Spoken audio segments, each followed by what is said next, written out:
가정의 달입니다. 날씨를 보니 너무나 좋습니다. 놀러 가기 딱 좋지요. 또 하필 또 내일은 대체공휴일입니다. 오늘은 또 5월 5일 어린이 주일이자 어린이날입니다. 이 어린이날은 원래는 5월 1일이었다고 합니다.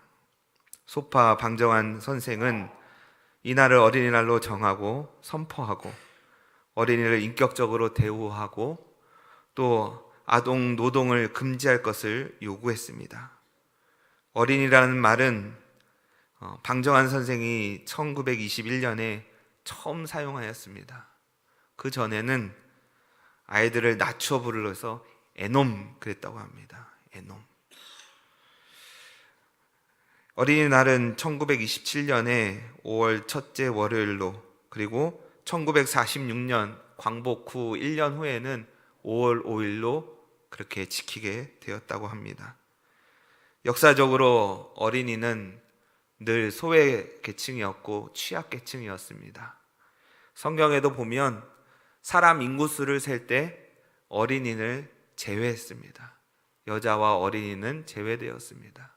그만큼 이 어린이에 대해서, 어린 아이들에 대해서 무관심했던 것이 사실입니다. 오늘 본문에서도 보면 사람들이 예수님께 아이들을 만져주심을 바라고 데리고 옵니다.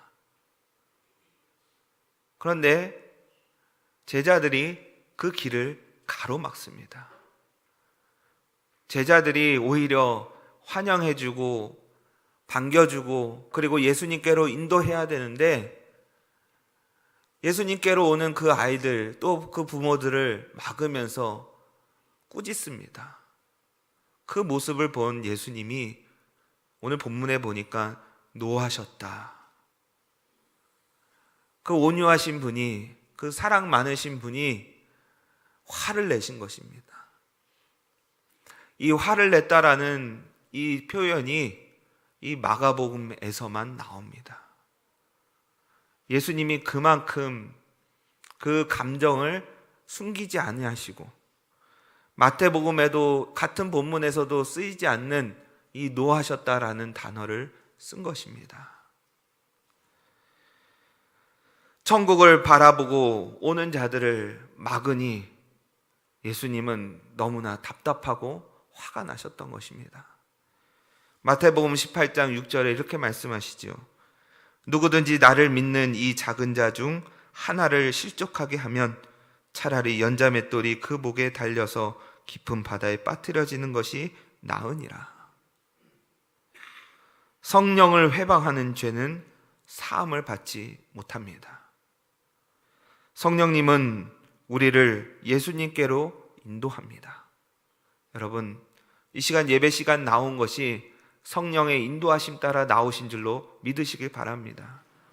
내 의지를 설득하셨고 내 생각을 설득하셔서 나를 이 자리에 앉게 만드신 것입니다. 성령님은 우리를 예수님께로 인도하는 인도자이십니다. 그런데 이 성령을 회방했다라는 것이죠. 예수님께로 나오는 그 아이들을 못 나오게 하는 그 일을 제자들이 한 것입니다. 여러분, 교회에서도 보면요, 예수 믿으러 교회 나오고 예배 드리러 나왔는데 걸림돌이 있습니다. 그 걸림돌이 누구냐면 바로 먼저 믿은 사람들입니다. 먼저 믿은 사람들의 행태 때문에, 그들의 행실 때문에 초신자들이 또 예수님을 믿고자 전도되어서 나온 사람들이 도리어 시험이 들어서 교회를 멀리하게 된다는 것입니다. 여러분, 저와 여러분은 걸림돌이 되지 말고 디딤돌이 되길 바랍니다. 우리를 통해서 예수 그리스도를 만나게 되고 예수 그리스도를 통해서 하나님을 만나게 되는 역사가 있기를 바랍니다. 예수님이 제자들에게 분을 내신 이유가 이것 때문입니다. 먼저 믿은 제자들이 예수님께로 오는 그 길을 열어주고 환영해 줘야 하는데 그 길을 막고 있는 것입니다. 예수님은 단호히 말씀하십니다. 14절에 어린아이들이 내게 오는 것을 용납하고 금하지 말라. 하나님의 나라가 이런 자의 것이니라. 어린아이 같은 믿음으로, 마음으로 그리스도께 나오는 자만이 하나님 나라에 들어갈 수 있다는 것입니다. 어린아이라고 해서 다 들어가는 것이 아니라 그 어린아이의 기본적인 성품과 그런 순수함과 또 순종함과 겸손함을 가진 자라야 천국에 합당한 자라는 것입니다. 오늘 본문에서 어린아이에 해당되는 원어는 6세에서 14세 정도의 아동을 가리킵니다. 그런데 같은 본문인 누가복음에서는 다른 원어를 쓰고 있습니다. 그 원어의 뜻은 뭐냐면 아기들, 갓난 아기들. 그러면 성경이 틀린 것인가요? 마가복음은 이렇게 썼고 누가복음은 이렇게 썼다. 그게 아니라 관점이 다른 것이지요. 그 갓난 아기서부터 어느 정도 큰 아이들까지 예수님은 다 품어주셨다는 것입니다. 다 품어주셨다는 것이에요. 비록 그 어린이들이 부모나 어른들에 의해서 이끌려 왔지만 그러한 발걸음조차도 성령님께서 그들을 이끄시는 것입니다. 그러니까 예수님은 성령을 회방하는 제자들에게 화를 내시는 것입니다. 어린이들을 데리고 온 어른들은 예수님이 그들을 만져주시기를 바랬습니다.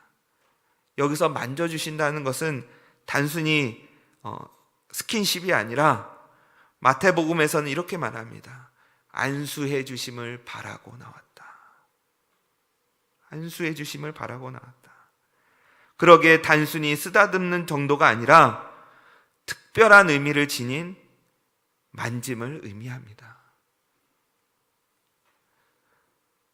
그래서 16절에서 예수님은 어린아이들을 안으시고 안수하시고 축복해 주십니다. 근데 저는 이 말씀을 묵상하면서 예수님이 복을 주시는 분이신데 축복하셨다. 복을 빌어주었다. 예수님이 복을 빌 뿐이 아닌데 복을 빌어주셨다는 것이에요. 누구에게 복을 빌었습니까? 바로 하나님 아버지입니다. 하나님 아버지. 빌축자의 복복자입니다. 복을 주시는 그분이 하나님 아버지라는 것이에요. 예수님이 말씀하셨죠. 내가 곧 길이요 진리요 생명이니 나로 말미암지 않고는 아버지께로 올 자가 없느니라. 예수님은 자신에게 그 온 아이들을 축복해 주셔서 하나님 아버지께로 인도한 것입니다. 하나님 이 아버지여 이 아이들을 받아주시라.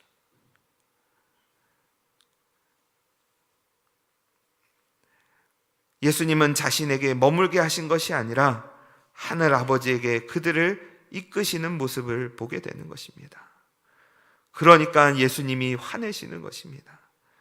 전도는 한 영혼을 하나님께로까지 인도가 되어야 하는 것입니다. 그래서 전도는 하나님이 기뻐하시는 것이고 우리가 걸림돌이 아니라 디딤돌이 되어야 하는 것입니다. 여러분, 어린이들은 순종적인 성품이 보통입니다. 하나님의 나라가 이런 자의 것이라고 말씀하십니다. 복음은 좋은 소식이고 복된 소식이지만 그것을 받아들이고 그것을 순종하는 자들은 소수입니다. 즉 어린아이 같은 순수하고 정직하며 정적인 신뢰심과 예민한 감수성을 뜻하는 이 성품적인 의미를 함축하는 것으로 이해할 수 있는 것입니다. 어린아이와 같다는 것은 이러한 것이지요. 하나님 나라를 어린아이 같이 받들어야 한다는 것입니다. 이 받들다라는 것은 손 안에 넣다, 환영하다, 영접하다는 뜻입니다. 그러기에 하나님의 나라는 저 미래의 것이 아니라 지금 내 안에, 그리고 나의 삶 가운데서 이루어져야 한다는 것이에요. 여러분, 아이들을 보시기 바랍니다. 마트 같은 데 보면은 장난감 코너에서 막 떼굴떼굴 굴러는 아이들이 종종 보이죠. 예. 이거 사줘 말합니다. 그러면 어른들은, 부모들은 뭐라고 말해요? 나중에 사줄게. 대부분 그렇습니다. 그래 놓고 안 사줍니다. 예. 지금 사줘. 아이들이 그렇습니다. 지금 가져야 됩니다. 하나님의 나라는 저 먼 미래가 아니라 지금 우리가 사모하고 취해야 된다는 것이에요. 어린아이 같은 마음이 그런 마음이라는 것이에요. 그래서 마태복음 11장 12절에 이렇게 말씀합니다. 천국은 침노를 당하나니 침노하는 자는 빼앗느니라. 천국을 간절히 사모하는, 그 간절히 사모하는 마음이 바로 어린아이 같은 마음이라는 거예요. 제 아들을 셋을 키우면서 엄마 젖을 빠는 아이를 봤습니다. 근데 그 아이가 어떻게 파냐면 진짜 젖 먹던 힘까지 다여서 빠는 것입니다. 코에 땀이 송글송글 맺혀 있습니다. 정말 이렇게 사모하는구나. 그러나 어린아이의 모습을 보면서 내가 천국을 이렇게 사모하고 있는가?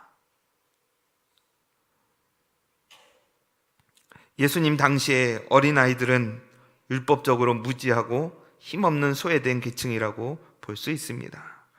그래서 마가복음 9장에서 보면 예수님께서 한 아이를 데려다가 가운데 세우시고 이렇게 말씀하십니다.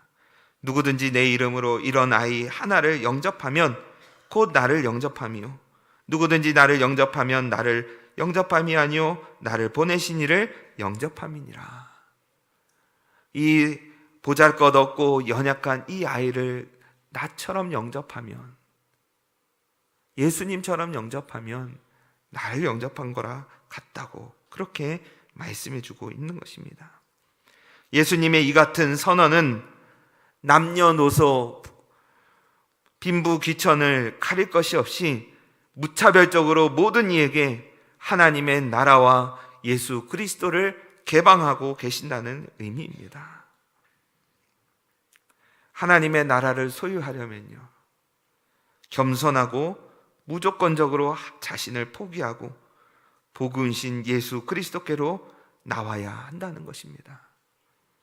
세상의 물질이나 자기 자신을 의지한다면 그 사람에게는 하나님의 나라란 있을 수 없는 것입니다. 그 예가 오늘 본문, 우리가 읽은 본문 다음에 나오는 한 부자 청년의 이야기입니다. 그 부자 청년은 어려서부터 하나님의 율법을 잘 지켰습니다. 그런데 그 마음 가운데 뭐가 있었냐면 허전함과 공허함이 있었던 거예요. 그 공허함은 무엇이냐면 영생에 대한 공허함입니다. 구원에 대한 공허함이에요. 아무리 율법을 지키고 또 지켜도 구원에 대한 해결이 안 되는 것입니다. 예수님 앞에 나와서 묻습니다. 선한 선생님이여, 내가 무엇을 하여야 영생을 얻으리이까? 예수님은 말씀하십니다. 율법을 다 지켰느냐? 예, 어려서부터 내가 다 지켰습니다. 근데 한 가지 부족한 것이 있는데 너의 재물을 다 나눠주고 와서 나를 따라라. 네, 주님, 제가 다 버리고 따르겠습니다 라고 했으면 좋으련만, 이 부자 청년은 22절에 이렇게 말합니다. 그 사람은 재물이 많은 고로 이 말씀으로 인하여 슬픈 기색을 띠고 근심하며 가니라. 그러니 하나님의 나라를 소유할 수 없는 것입니다. 여러분, 어린아이들을 보면요, 이렇게 같이 식사하러 어느 식당에 가면 식당에 놀이방이 있는 곳이 있어요. 그래서 막 볼풀도 있고 막 미끄럼틀도 있고 그런 식당이 덜어 있습니다. 아이들을 가서 열심히 놀고 부모는 편안하게 밥을 먹습니다. 그리고 부모가 다 먹고 이제 가자 그러면 아이들은 놀고 있는 장난감 어떻게 할까요? 미련 없이 다 놓고 부모 따라갑니다. 근데 우리는 어떻습니까? 복음 때문에, 예수님 때문에, 하나님 나라 때문에 우리의 것을 포기한 것이 무엇이 있습니까? 그것이 전부이냐? 움켜쥐고 살아가는 우리의 모습인 것입니다. 하나님 나라를 소유하려면 세상의 것을 버려야 하는 것입니다. 내 의로움을 버려야 하는 것입니다. 이 청년은 물질을 버리지 못하였습니다. 그 소유를 다 팔아 가난한 자들에게 나눠주고 나를 따르라는 말씀에 근심하며 슬픈 기색을 띠고 갔습니다. 여러분, 어린아이들은 자기 소유가 없습니다. 모두 다 부모로부터 공급받습니다. 그러기에 그들에게 있어서 부모는 전부입니다. 부모를 떠나서는 아무것도 할 수 없습니다. 그것을 알고 부모님 품으로 들어오는 아이들의 그 모습은 정말로 사랑스럽고 이쁩니다. 그래서 부모는 그런 아이들에게 더 주고 싶고 더 보호해 주고 싶은 것이 부모의 마음인 것이죠. 그런데 이 자녀들이 자신이 스스로 잘났고 부모 없이도 살 수 있다는 자녀들은 부모가 보호해 주고 싶어도 보호해 줄 수가 없는 것입니다. 인간의 근본적인 죄가 여기에 있습니다. 하나님 없이도 잘 살 수 있다라는, 그리고 하나님을 내 마음의 왕으로 모시지 않고 주인으로 모시지 않아도 내 마음 내 뜻대로 살아가기에, 죄의 근원은 거기에 있기에 우리는 하나님 없이 살 수 없다는 것을 알지 못한다는 것이죠. 그래서 로마서 1장 21절에서 23절에 이렇게 말씀합니다. 하나님을 알되 하나님을 영화롭게도 아니하며 감사하지도 아니하고 오히려 그 생각이 허망해지며 미련한 마음이 어두워졌나니 스스로 지혜 있다 하나 어리석게 되어 썩어지지 아니하는 하나님의 영광을 썩어질 사람과 새와 짐승과 기어다니는 동물 모양의 우상으로 바꾸었느니라. 또한 그들이 마음에 하나님 두기를 싫어하며 하나님께서 그들을 그 상실한 마음대로 내버려 두시니라. 왜 사람들이 복음을 받아들이지 못합니까? 그것은 자신 스스로가 잘 살 수 있다고 생각하기 때문입니다. 복음 없이도 하나님 없이도 나는 잘 사는 존재라고 착각하기 때문입니다. 여러분, 예수 믿지 않는 사람들이 더 잘 사는 것 같고 더 지혜로워 보이고 더 자유로워 보이지요. 여러분, 오히려 예수 믿는 것이 거추장스럽고 때로는 우리 마음의 부담으로 다가오진 않습니까? 부모들이 자녀에게 하지 말라는 말을 더 많이 할 것입니다. 그렇게 하는 거 아니야. 그러지 마. 어린아이들은 그런 부모의 말에 잘 순종하기도 합니다. 예수님은 이런 어린아이들에게 한없는 사랑을 보여주고 계십니다.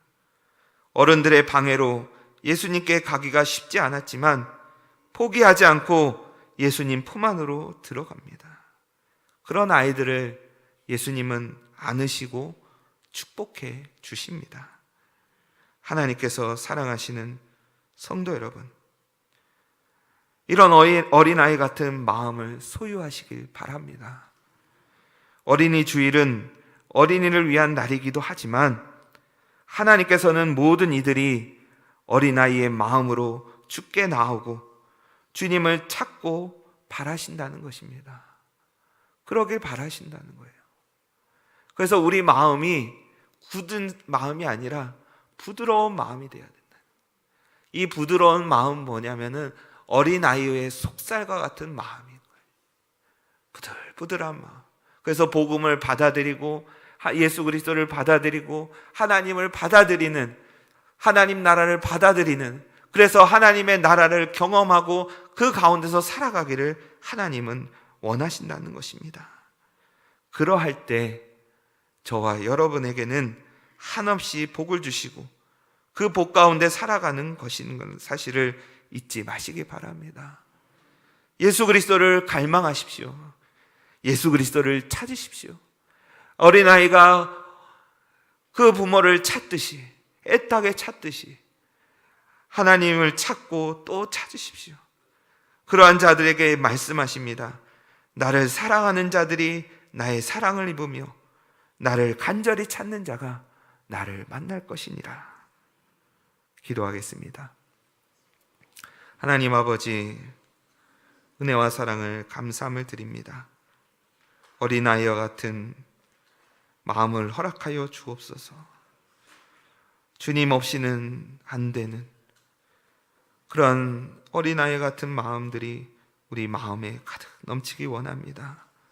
교만해져서, 오만해져서 마음이 굳어진 것이 아니라 어린아이 속살같이 부들부들한 마음이 되어 늘 주님을 찾고 또 찾는 우리 모두가 되게 하여 주옵소서.